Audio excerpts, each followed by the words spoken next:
નમસ્કાર વિદ્યાર્થી મિત્રો, હવે આપણે પૃષ્ઠવંશી સમુદાય વિશે આગળ જોઈએ. તો પૃષ્ઠવંશીને બે ભાગમાં વિભાજિત કરેલા છે, હનુવિહીન અને હનુધારી.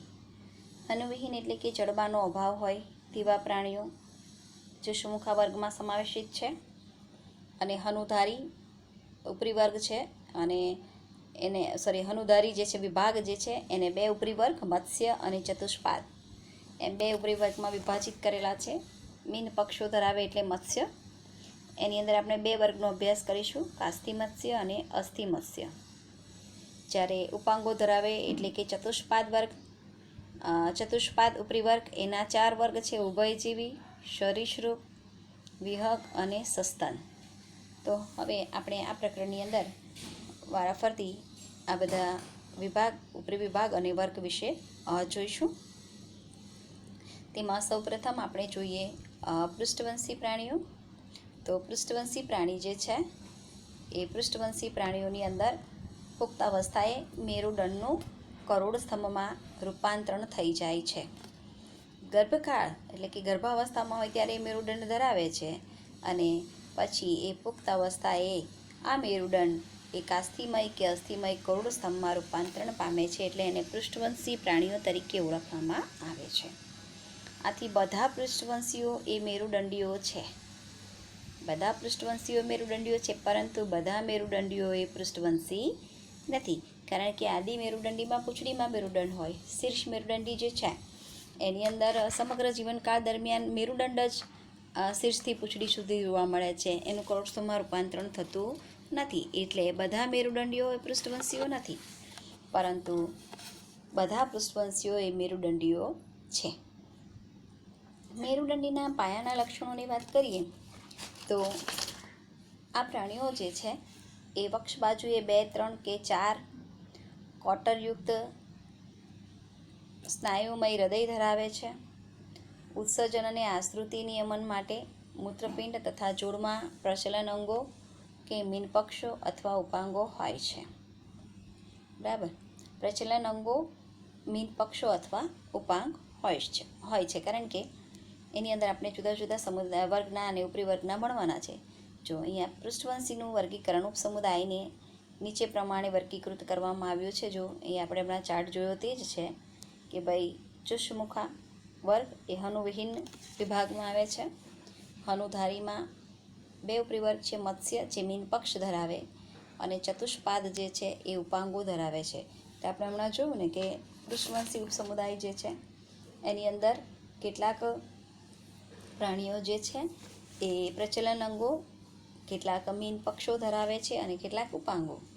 તો પ્રચલન અંગો તરીકે મીન પક્ષ મત્સ્યમાં હોય છે અને ચતુષ્પાદની અંદર ઉપાંગો હોય છે. હવે આપણે પહેલો વર્ગ ચુષ્મુખાની વાત કરીશું, અને એ ચુષ્મુખા વર્ગ હનુવિહીન છે. એટલે હનુવિહીન ઉપરી વર્ગનો વર્ગ છે ચુષ્મુખા. ચુષ્મુખામાં જોઈએ તો આ વર્ગના બધા જ જીવંત સભ્યો કેટલીક માછલીઓ પર બાહ્ય પરોપજીવી તરીકે જીવે છે. માછલી પર બાહ્ય પરોપજીવી તરીકે જીવન ગુજારે છે. અહીં જો આકૃતિમાં આપણે જોઈએ, શ્વસન માટે 6 થી 15 જોડ ઝાલરફાટો પણ આવેલી હોય છે. અહીંયા જો આ જે ચુષ્મુખા સમુદાયનું પ્રાણી છે, અહીંયા આ મોટી માછલી જે છે એનું ગોળાકાર મુખ જે ચૂષક ધરાવે છે, એ ચૂષકની મદદથી આ મોટી માછલી સાથે ચીપકી જાય છે અને બાહ્ય પરોપજીવી જીવન ગુજારે છે. આ મોટી માછલી જ્યાં જ્યાં ફરે તેની સાથે એને ફરવાનું મળે છે, અને એ રીતે પોતાનો ખોરાક એ પ્રાપ્ત કરે છે. અને શ્વસન માટે ઝાલરફાટ હોય છે. એનું મુખ એ ચૂષક પ્રકારનું હનુવિહીન કે જડબાવિહીન ગોળાકાર મુખ ધરાવે છે. એ અહીંયા આકૃતિ પરથી તમને ખ્યાલ આવે કે એનું મુખ જે છે આ ગોળાકાર મુખ ચૂષકો ધરાવે છે, એટલે એને ચુષ્મુખા તરીકે ઓળખવામાં આવે છે. તેઓના શરીર જે છે એ ભીંગડા અને યુગ્મ મીનપક્ષો ધરાવતા નથી. બરાબર, એની ઉપર ભીંગડા પણ હોતા નથી અને મીનપક્ષ પણ હોતા નથી. ખોપરી અને કરોડસ્તંભ કાસ્થિમય છે. ખોપરી અને કરોડસ્તંભ એની અંદર કાસ્થિમય છે, અને બંધ પ્રકારનું રુધિરાભિસરણ તંત્ર ધરાવે છે. આ જો એ પ્રાણી ચુષ્મુખા સમુદાયનું પ્રાણી આપેલું છે, એની અંદર મીનપક્ષ હોતા નથી. પાછળ અહીંયા મીનપક્ષ હોતા નથી અને ભીંગડા પણ જોવા મળતા નથી. ચુષ્મુખા એ દરિયાઈ છે, પરંતુ અંડજનન માટે મીઠા પાણીમાં આવે છે. એટલે કે આમ તો દરિયાઈ છે પણ ઈંડા મૂકવા માટે મીઠા પાણીમાં આવે છે. અંડજનન બાદ થોડાક દિવસોમાં જ એ મૃત્યુ પામે છે અને એના ડીંબ જે છે એ રૂપાંતરણ પછી પાછા દરિયામાં ફરે છે. એટલે ઈંડા મીઠા પાણીમાં મૂકે ત્યાર પછી એનું મૃત્યુ થઈ જાય અને ત્યાર પછી આ પ્રાણી જે છે એના ડીંબ જે છે એ મીઠા પાણીમાંથી પાછા દરિયામાં આવે છે. એના ઉદાહરણ છે લેમ્પ્રી અને હેગફિશ.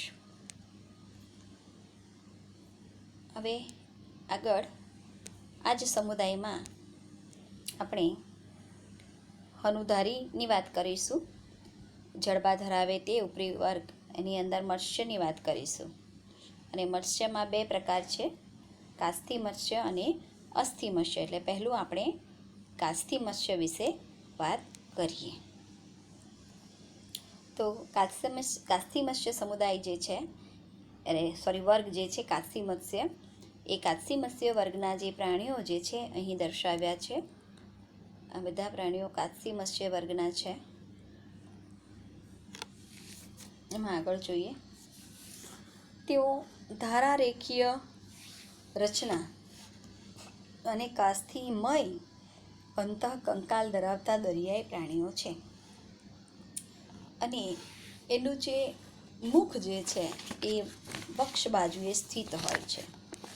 જો આકૃતિમાં જો આ જે છે એ પૃષ્ઠ બાજુ કહેવાય, ઉપરની બાજુના નીચેની બાજુ વક્ષ બાજુ. એટલે જો એનું મુખ નીચે છે વક્ષ બાજુએ, એટલે એનું મુખ જે છે એ વક્ષ બાજુએ સ્થિત હોય છે, એટલે કે વક્ષ બાજુએ જોવા મળે છે. કરોડ સ્તંભ આજીવન સ્થાયી છે, બરાબર. એટલે કે મેરુદંડ કરોડ સ્તંભમાં રૂપાંતરિત થઈ ગયું હોય છે અને આજીવન એ કરોડ સ્તંભ રૂપે જોવા મળે છે. ઝાલર ફાટો અલગ અને ઝાલર ઢાંકણ વગરની છે.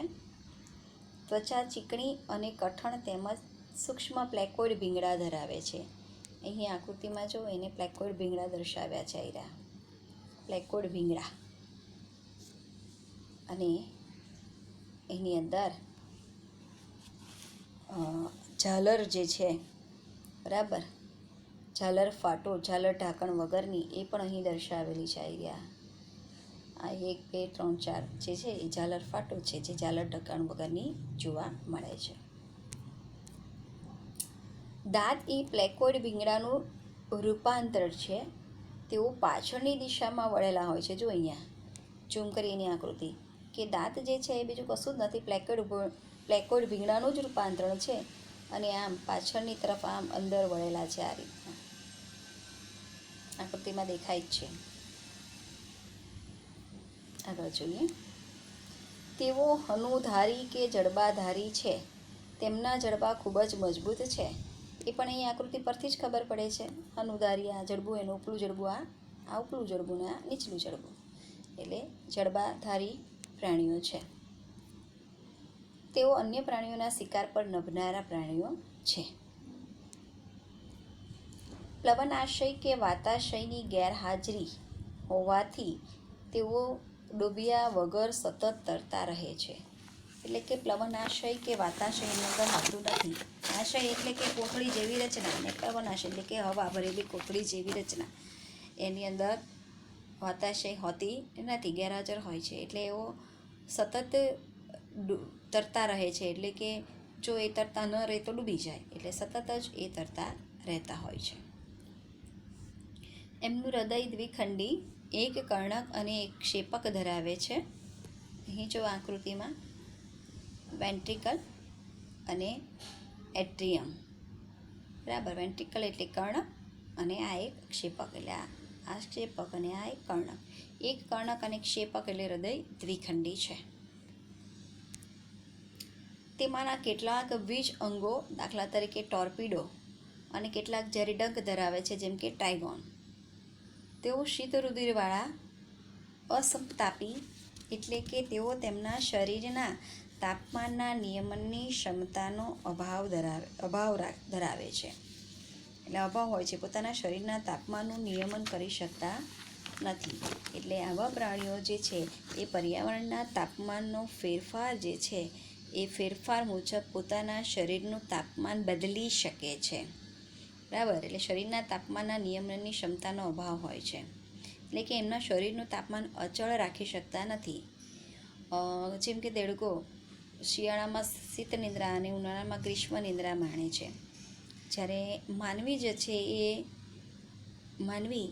એની વાત કરીએ તો એ સમતાપી ઉષ્ણ રુધિરવાળા પ્રાણી છે. આપણે આપણા શરીરનું તાપમાન અચળ રાખી શકીએ છીએ. આપણું શરીરનું તાપમાન 37 ડિગ્રી સેન્ટીગ્રેડ ±1 જેટલું હોય છે. શિયાળો હોય કે ઉનાળો હોય, આપણા શરીરનું તાપમાન તો એટલું 37 ડિગ્રી સેન્ટીગ્રેડ રહે છે. શિયાળામાં બહુ ઠંડી પડે તો શરીરનું તાપમાન નીચું થતું નથી, અને ઉનાળામાં બહુ ગરમી પડે તો શરીરનું તાપમાન ઊંચું થતું નથી. એટલે કે આપણે શરીરનું તાપમાનનું નિયમન કરી શકીએ છીએ, પોતાના શરીરનું તાપમાન અચળ રાખી શકીએ છીએ. જ્યારે શીત રુધિરવાળા પ્રાણીઓ જે છે એ તેમના શરીરના તાપમાનનું નિયમન કરતા નથી. એ પોતાના પર્યાવરણના તાપમાનના ફેરફારો જે છે એ મુજબ એમનું શરીરનું તાપમાન બદલાયા કરે છે. બરાબર, એટલે આવા પ્રાણીઓ જે છે એ શીત રુધિરવાળા અસમતાપી પ્રાણીઓ તરીકે ઓળખવામાં આવે છે. અસમતાપી પ્રાણીની ફરી વ્યાખ્યા સમજાવી દો. આની અંદર આપી છે એ સિવાયની કે જે પ્રાણીઓ પોતાના શરીરનું તાપમાન અચળ રાખી શકતા નથી, એટલે કે પર્યાવરણના તાપમાનના ફેરફાર સાથે તેમના શરીરનું તાપમાન બદલાય છે, તેમને અસ્થિર તાપમાનવાળા પ્રાણીઓ અથવા તો અસમતાપી પ્રાણીઓ અથવા તો શીત રુધિરવાળા પ્રાણીઓ તરીકે ઓળખવામાં આવે છે. આગળ જોઈએ, લિંગભેદ જોવા મળે છે. નરમાં પૃચ્છમીન પક્ષો આંકડીઓ કે પકડ ધરાવે છે. એ નરની અંદર જે પૂંછડીની અંદર જે પાછળ પૃચ્છમીન પક્ષો હોય આવા એ પકડ આંકડીઓ કે પકડ ધરાવે છે. અહીં જુઓ, અહીંયા પૃચ્છમીન પક્ષ આને કહેવાય. એક મિનિટ, આ એના પૃચ્છમીન પક્ષ છે. પૃચ્છમીન પક્ષ અસમાન છે, એક આ મોટું અને આ નાનું, એટલે પૃચ્છમીન પક્ષ અસમાન જોવા મળે છે. ઉદાહરણ છે ડોગફિશ, સ્કોલિયોડન, શોફિશ, પછી છે ગ્રેટ વ્હાઇટ શાર્ક, કાર્કેરોડોન અને ટ્રાઇગોન સ્ટિંગ રે ફિશ. હવે આગળ અસ્થિમત્સ્ય. અસ્થિમત્સ્ય અને કાસ્થિમત્સ્ય આ બે વચ્ચેનો તફાવત 2 ગુણની અંદર પૂછાય અથવા 3 ગુણની અંદર પૂછાય છે, તો ખાસ એના મુદ્દાઓ યાદ રાખજો. હવે જોઈએ આપણે અસ્થિમત્સ્ય. અહીં બધા અસ્થિમત્સ્યો આપેલા છે. જો અસ્થિમત્સ્ય અને કાસ્થિમત્સ્યના પૃચ્છમીન પક્ષમાં તફાવત છે. અહીં એના પૃચ્છમીન પક્ષ સમાન છે અસ્થિમત્સ્યમાં, અને કાસ્થિમત્સ્યમાં એના પૃચ્છમીન પક્ષ અસમાન જોવા મળે છે. અસ્થિમત્સ્યનું કંકાલ અસ્થિમય અંતઃકંકાલ ધરાવે છે. દરિયા અને મીઠા પાણી બંનેમાં વસે છે. શરીર હોડી આકારનું હોય છે અને મુખ્યત્વે અગ્રીય છે. એટલે એનું શરીર જે છે એ હોડી આકારનું છે. જો અહીંયા, જેથી કરીને એને તરવામાં સરળતા રહે. આગળથી આમ હોડી આવી જોઈએ આગળ અને પાછળ આ રીતે, એટલે હોડી આકારનું શરીર છે એનું. 4 જોડ ઝાલરો ધરાવે છે. દરેક બાજુએ ઝાલર ઢાંકણથી ઢંકાયેલ હોય છે. એટલે ઝાલર હોય અને ઝાલર જે છે એ ઝાલર ઢાંકણ વડે ઢંકાયેલી હોય છે, ઝાલર છે. ત્વચા સાયક્લોઇડ કે ટીનોઇડ ભીંગડા વડે આવૃત હોય છે. આ એના ભીંગડાઓ છે, સાયક્લોઇડ કે ટીનોઇડ ભીંગડા અંદર ખૂપેલા હોય છે, જેને સરળતાથી દૂર કરી શકાતા નથી. વાતાશયો હાજર હોય છે, જ્યારે કાસ્થિમત્સ્યમાં ગેરહાજર, અને જે તારકતા બક્ષે છે.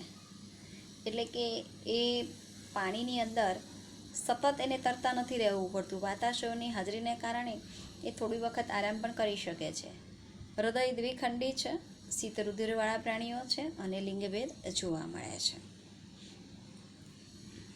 સામાન્યતઃ બાહ્ય ફલન દાખવે છે. તેઓમાં મુખ્યત્વે અંડપ્રસવી અને જીવન વિકાસ પ્રત્યક્ષ છે. એટલે કે ઈંડાને જન્મ આપે છે અને જીવન વિકાસ પ્રત્યક્ષ છે. એટલે કે સીધું બચ્ચાને જન્મ આપે. ઈંડામાંથી સીધું એના જેવું પુખ્ત પ્રાણી જેવું બચ્ચું બહાર આવે છે. ઉદાહરણ છે દરિયાએ ઉડતી માછલી, સમુદ્ર ઘોડો, મીઠા પાણીમાં રોહુ, કટલા, મૃગલ. માછલી ઘરમાં લડાકુ માછલી, એન્જલ માછલી. આ બધા અસ્થિ મત્સ્યના ઉદાહરણ છે. ફ્લાઇંગ ફિશ, સમુદ્ર ઘોડો, રોહુ, કટલા અને મૃગલ. હવે આગળ વાત કરીએ વર્ગ ઉભયજીવી. ઉભયજીવી એટલે કે એ સ્થલજ અને જલજ વસવાટ બંનેમાં વસી શકે છે, પાણી અને જમીનમાં, એટલે એને ઉભયજીવી વર્ગના પ્રાણી તરીકે ઓળખવામાં આવે છે. અહીં આપ્યું છે સ્થલજ અને જલજ એમ બંને નૈસર્ગિક નિવાસસ્થાનમાં જીવન ગુજારી શકે છે. ઘણા બે જોડ ઉપાંગો ધરાવે છે, અગ્રોપાંગ અને પશ્ચોપાંગ, અને શરીર શીર્ષ અને ધડમાં વિભાજિત થયેલું હોય છે. કેટલાકમાં પૂંછડી હોઈ શકે છે. ઉભયજીવીઓની ત્વચા મુખ્યત્વે ભીની અને ચીકણી હોય છે, ભીંગડા વગરની, કારણ કે જમીન અને પાણી બંને પર વસે છે. પાણીમાં વસે ત્યારે એ ત્વચા ભીની હોવાને કારણે ત્વચા દ્વારા શ્વસન કરી શકે છે. આંખો પોપચા ધરાવે છે અને કાનમાં કર્ણપટલ જોવા મળે છે. આ જો એની આંખો પોપચાવાળી છે અને આ મીંડા જેવી રચના છે, એનું કર્ણપટલ છે. દેડકું જે છે એનું શીર્ષ અને ધડ એમ જ બે ભાગ જોવા મળે છે એના શરીરના. અહીં જો પાચન માર્ગ અને મૂત્રમાર્ગ એક જ કટર દ્વારા ખુલે છે. પાચન માર્ગ, મૂત્રમાર્ગ અને પ્રજનન માર્ગ. પાચન માર્ગ, પ્રજનન માર્ગ અને મૂત્રમાર્ગ એક જ કટર દ્વારા બહાર ખુલે છે, જેને અવસાણી કહેવામાં આવે છે, જે બહારની બાજુ ખુલે છે. જો અહીં આકૃતિ જો, અહીં આ દેડકાની મૂત્રપિંડ છે, બરાબર. તો મૂત્રપિંડ જે છે એ મૂત્રપિંડમાંથી મૂત્ર પણ અહીંયા આ અવસાણી છિદ્ર દ્વારા બહાર નીકળે. ત્યાર પછી અહીંયા એનો પાચન માર્ગ આગળ હોય, તો આ પાચન માર્ગમાંથી મળ પણ આ અવસાણી દ્વારા બહાર નીકળે. અને અહીં આ જે છે એની અંદર આવેલી શુક્રપિંડ છે, અને નર દેડકો અને માદા દેડકો બંને પાણીમાં ઈંડાનો ત્યાગ કરે છે. ઈંડાનો ત્યાગ પણ આ અવસાણી દ્વારા કરે છે. એટલે શુક્રકોષ અને અંડકોષ બંનેનો ત્યાગ પણ એક જ છિદ્ર, એટલે આમ પ્રજનન માર્ગ, પાચન માર્ગ અને મૂત્રમાર્ગ એક જ છિદ્ર દ્વારા બહાર ખુલે, જેને અવસાણી દ્વાર તરીકે ઓળખવામાં આવે છે. એટલે આ એનું અવસાણી દ્વાર છે. એટલે એને મૂત્રજનન માર્ગ એને મૂત્રાશયનું છિદ્ર પણ નહીં કહી શકાય, બરાબર. પાચન માર્ગનું મળદ્વાર પણ નહીં કહી શકાય, એને અવસાણી જ કહેવામાં આવે. ઝાલરો ફેફસા ત્વચા દ્વારા એ શ્વસન કરે છે, એટલે કે ઝાલરો ફેફસા અને ત્વચા દ્વારા શ્વસન કરે છે. હૃદય ત્રિખંડી છે, બે કર્ણક આવા અને એક ક્ષેપક, એટલે એક ખાનું, બીજું ખાનું અને ત્રીજું ખાનું. બે કર્ણકો અને એક ક્ષેપક એમ 3 ખંડનું બનેલું હોય છે. હૃદય ત્રિખંડી શીત રુધિરવાળા પ્રાણી છે. મેં કીધું ને દેડકો જે છે એ શિયાળામાં તેથી ઠંડી પડે તો એ શીત નિંદ્રા માણે છે, ઉનાળામાં એ ગ્રીષ્મ નિંદ્રા માણે છે. અનુકૂલન છે એ પ્રકારનું એની અંદર. અને લિંગભેદ જોવા મળે છે. બાહ્ય ફલન દર્શાવે છે. જો દેડકો અંડપ્રશ્વી છે, અહીં ઈંડા એના દર્શાવ્યા છે બહુ બધા, એની ફરતે જેલી જેવું આવરણ છે. અને પરોક્ષ વિકાસ એટલે કે એની અંદરથી ટેડપોલ, પૂંછડીવાળો ટેડપોલ, અને પછી રૂપાંતરણમાંથી પસાર થઈને આવો પુખ્ત દેડકો બને છે, એટલે વિકાસ પરોક્ષ કહેવાય. ઉદાહરણમાં છે ટોડ, દેડકો, ફ્રોગ, રાના ટાઈગ્રીના, અને ટોડ એટલે બુફો. વૃક્ષ નિવાસી દેડકો, સાલામાન્ડર અને ઇક્થિઓફિસ. વિદ્યાર્થી મિત્રો, ઇક્થિઓફિસ એ ઉપાંગવિહીન ઉભયજીવી વર્ગનું પ્રાણી છે. નીટની અંદર પૂછાય, ઉપાંગવિહીન ઉભયજીવી વર્ગનું પ્રાણી એટલે ઇક્થિઓફિસ, એને ઉપાંગો હોતા નથી. હવે આગળ વાત કરીએ સરીસૃપ વર્ગ. પેટે સરકીને ચાલનારા પ્રાણીઓ, એટલે એને સરીસૃપ વર્ગ. મગર પણ પેટે સરકીને ચાલે, કાચબો, બધા સાપ, બરાબર, એ બધા પ્રાણીઓ, ગરોળી, એ બધા પ્રાણીઓ જે છે બધા સરીસૃપ વર્ગના પ્રાણીઓ છે, બરાબર. અને એ સ્થળજ વસવાટમાં વસે છે. શરીર શુષ્ક અને શૃંગમય ત્વચા અને ભીંગડા કે પ્રસલ્ક દ્વારા આવૃત હોય છે. તેઓ બહાર ખુલતા બાહ્યકર્ણ કે કર્ણપલ્લવ ધરાવતા નથી. કાનમાં કર્ણપટલ હોય છે, એટલે જો અહીંયા આ ચોરસ ખાનાની અંદર આ દર્શાવ્યું છે, સીધું જ એનું કર્ણપટલ દર્શાવ્યું છે. એટલે કર્ણપલ્લવ કે બાહ્યકર્ણ ધરાવતા નથી. અહીં દર્શાવ્યું છે તે કર્ણપટલ, સીધું જ કર્ણપટલ દર્શાવે છે. અહીં પણ કર્ણપટલ દર્શાવેલું છે. ચોરસ ખાનામાં દર્શાવ્યું છે તે. ઉપાંગો જો હાજર હોય તો 2 જોડ. હૃદય સામાન્ય રીતે ત્રિખંડી, આપણે આગળ જોયું તેમ 2 કર્ણક અને એક ક્ષેપકનું બનેલું છે. અપૂર્ણ વિભાજિત ક્ષેપક, એટલે ક્ષેપક જે છે ને એ આટલું અપૂર્ણ, એટલે આમ કમ્પ્લીટ વિભાજિત નહીં થઈ ગયેલું હોય. એટલે આ રીતે એનું હૃદય જે છે અહીંયા આપણે ડ્રો કરીએ છીએ. 2 કર્ણક અને અપૂર્ણ વિભાજિત ક્ષેપક. ક્ષેપકનું વિભાજન અપૂર્ણ થયેલું હોય છે. પણ એક અપવાદ છે, મગરની અંદર ચતુષ્કોટરીય, એટલે મગરની અંદર આમ ક્ષેપક વિભાજિત થઈ ગયેલું હોય છે. એટલે 1, 2, 3 અને 4 ખાના, એટલે ચતુષ્કોટરીય મગરમાં હોય. સરીસૃપો અસમતાપી છે, શીત રુધિરવાળા, આગળ સમજાવી દીધું તેમ. સાપ, ગરોળી કાચરીયુક્ત ત્વચા દ્વારા ભીંગડા દૂર કરે છે. સાપની કાચરી પણ જોઈ હશે, તો એ કાચરીયુક્ત ત્વચા દ્વારા પોતાના શરીર પરના ભીંગડા નિર્મોચનની ક્રિયા દર્શાવે છે. લિંગભેદ જોવા મળે છે. અંતઃફલન દર્શાવે છે, શરીરની અંદર ફલન થાય. મોટેભાગે અંડપ્રશ્વી અને સીધો વિકાસ દર્શાવે છે. ઉદાહરણ છે દરિયાઈ કાચબો, અને આ પણ કાચબો છે. ટોર્ટોઇસ ટેસ્ટુડો, થ્રી લિઝાર્ડ કેમિલિયોન, વૃક્ષ ગરોળી, બગીચાની ગરોળી, મગર, ઘડિયાળ એલિગેટર, મગરનું ક્રોકોડિલસ અને બગીચાની ગરોળી ગાર્ડન લિઝાર્ડ, કેલોટસ, ચેરી સાપના, કોબ્રા નાઝા વૈજ્ઞાનિક નામ છે, કાળોતરો, ક્રેટ બોંગાર્સ અને ચિત્રો વાઇપર વાઇપેરા. આ બધા એના ઉદાહરણ છે. હવે આગળ વાત કરીશું વર્ગ વિહગ. તો વિહગ વર્ગની અંદર પક્ષીઓ તમને બધાને ખબર જ છે, પીછાઓની હાજરી હોય એની લાક્ષણિકતા છે. અને એમાંના મોટા ભાગના ઉડી શકે છે. અપવાદ છે શાહમૃગ, ઉડી શકતું નથી. ચાંચ ધરાવે છે. અગ્ર ઉપાંગોનું પાંખમાં રૂપાંતરણ થયેલું હોય છે. શાહમૃગ દર્શાવ્યું છે. આગળ પીછાઓની હાજરી એ વિહગ વર્ગની લાક્ષણિકતા, વાત કરી ગયા આપણે તે જ છે. અગ્ર ઉપાંગોનું પાંખમાં રૂપાંતર થયેલું ને આ પશ્વોપાંગ. પશ્વોપાંગની ઉપર આ પીળા રંગના જો ભીંગડા દર્શાવે છે, અને એના મદદથી એ ચાલવા, કૂદવા, તરવા કે વૃક્ષની શાખા પકડવા માટે રૂપાંતરિત થયેલા હોય છે.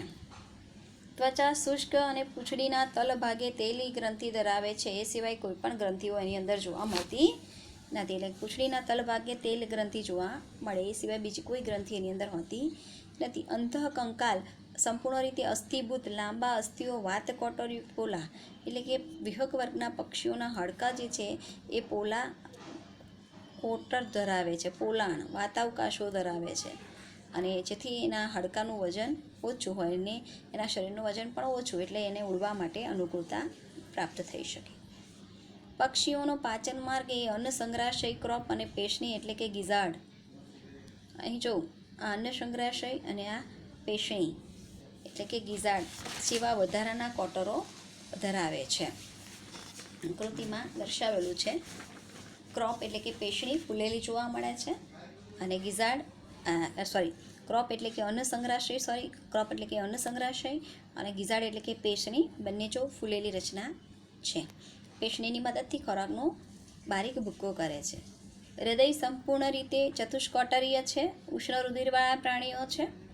હવે ઉષ્ણ રુધિરવાળા પ્રાણીઓ એટલે હવે જો વિહગથી ઉષ્ણ રુધિરવાળા પ્રાણીઓની શરૂઆત થઈ, તો ઉષ્ણ રુધિરવાળા પ્રાણીઓ એટલે કે પોતાના શરીરનું તાપમાન સતત જાળવી રાખવા માટે સક્ષમ હોય એવા પ્રાણીઓને ઉષ્ણ રુધિરવાળા પ્રાણીઓ તરીકે ઓળખવામાં આવે છે. ફેફસા દ્વારા શ્વસન કરે છે.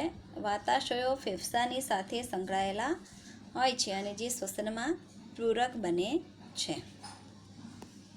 તો આ વાતાશયો જે છે એટલે કે વાયુકોષ્ઠો, જે ફુગ્ગા જેવી રચના, એ આ ફેફસાની અંદર ગોઠવાયેલી હોય છે. વાતાશયો એની અંદર ગોઠવાયેલા હોય છે. અને ફેફસા તેઓમાં લિંગભેદ જોવા મળે છે, અને અંતઃફલન અંડપ્રશ્વી અને સીધો ગર્ભ વિકાસ દર્શાવે છે. ઈંડાને જન્મ આપે અને સીધું બચ્ચું બહાર આવે. ચકલીનું બચ્ચું ચકલી જેવું, કાગડાનું બચ્ચું કાગડા જેવું, કોયલનું બચ્ચું કોયલ જેવું, એટલે આ રીતે સીધો ગર્ભ વિકાસ દર્શાવે છે. કાગડો, કબૂતર, પોપટ, શ્રામૃગ, મોર, પેંગ્વિન, ગીધ આ બધા એના ઉદાહરણ છે. હવે આપણે છેલ્લો વર્ગ સસ્તન વર્ગ વિશે વાત કરીશું. તો આ બધા સસ્તન વર્ગના પ્રાણીઓ દર્શાવ્યા છે અહીં.